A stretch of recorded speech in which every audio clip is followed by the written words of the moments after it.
दर्शकों, एक बात आपसे और कहना चाहूंगा कि ये 22 जनवरी का जो दिन है, ये इतना पवित्र दिन है, इतना श्रेष्ठ दिन है कि सबसे सर्वश्रेष्ठ तो है ही।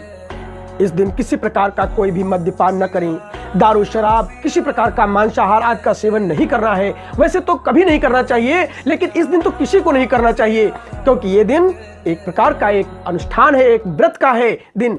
इस दिन ये बड़े भाग्य से दिन आपको मिल रहा है, इसलिए इस दिन को आप पूरे महापर्व के समान, कैसा धार्मिक महापर्व, आपका धार्मिक जो महापर्व होता है उसके समान इस दिन को आप पूरी तरह से मान करके आप अपना अनुष्ठान करें।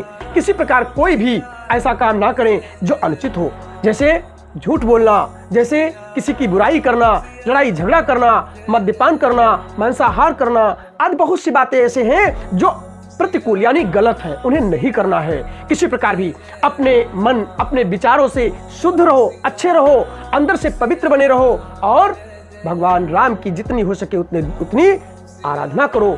आप अगर रह सकते हैं, खास करके जो पूर्णिमा का व्रत रखते हैं, जो एकादशी का व्रत रखते हैं, जो बृहस्पतिवार का व्रत रखते हैं, जो भगवान राम के भक्त हैं, जो वैष्णव भक्त हैं, जो भगवान कृष्ण जी के भक्त हैं, उनको तो विशेष करके ये अनुष्ठान अवश्य पूरा करना चाहिए, क्योंकि ये अनुष्ठान जो है 22 जनवरी से लेकर जो 7 दिन का है, ये विशेष अनुष्ठान है। और इस 7 दिन तुम्हारे लिए, अब कोई 7 दिन नहीं कर पा रहा है तो एक दिन कीजिए, 22 जनवरी तो कर सकते हैं, नहीं कर सकते हैं तो 7 दिन।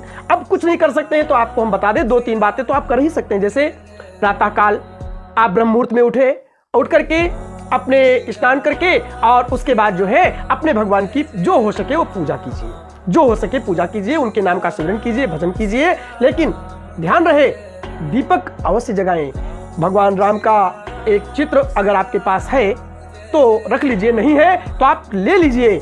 आप राम का, नारायण का, कृष्ण का, जो भी आपके पास हो वो सब एक ही स्वरूप है। आप उनका चित्र या उनकी मूर्ति अगर आपके घर में है या जहां पर पूजा का स्थान बना रखा है वहां पर, अथवा आपके कोई इष्ट हैं उनके सामने, क्योंकि सब उन्हीं के रूप हैं, अलग कुछ नहीं है।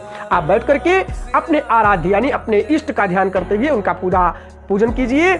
और अगर हो सके तो सुबह शाम नियमित 7 दिन तक आप दीपक जगाना, पूजन करना, ये तो आप कर ही सकते हैं। और 7 दिन तक किसी प्रकार का कोई भी ऐसा खान पान नहीं होना चाहिए जो आपके लिए अथवा आपके परिवार के लिए अशुद्ध है। उस प्रकार का खान पान कुछ भी नहीं करना है, पवित्रता से रहना है। और एक बात और ध्यान रखिएगा, अपने घर के जो छोटे बच्चे हैं, शाम को सभी लोग एक साथ बैठ करके बच्चों को भी अपने साथ बैठा करके नहीं कुछ कर सकते हैं तो राम नाम का आप उद्घोष अर्थात उसका भजन कीजिए। राम राम करके, राम राम सीताराम आदि कोई भी नाम से भजन कीजिए, कोई प्रार्थना कीजिए, साथ बैठ करके 7 दिन लगातार कीजिए।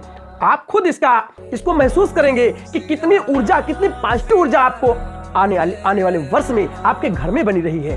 1 वर्ष तक इन 7 दिनों का पूरा असर आपके घर में रहेगा। आप करें और फिर परिणाम देखें, लाभ मिलेगा। ध्यान रहे, श्रद्धा और विश्वास की बहुत आवश्यकता है। अब किसी को विश्वास नहीं है, श्रद्धा ही नहीं है तो करना कोई फायदा नहीं है, लेकिन अगर है तो आप करें और आपको उसका पूरा फल मिलेगा।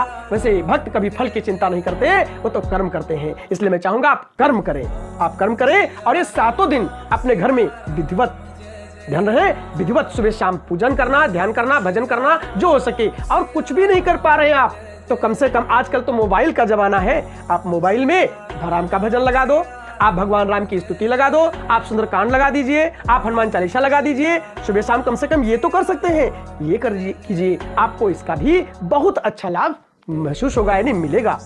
तो जो बातें मैंने बताई ये कीजिए और उसका लाभ उठाइए। तो आज इतना ही। सभी लोग बोलो जय जय श्री सीताराम। शीश झुकाओ, राम धुन गाओ, बोलो जय विष्णु के अवतारी, राम जी की निगरी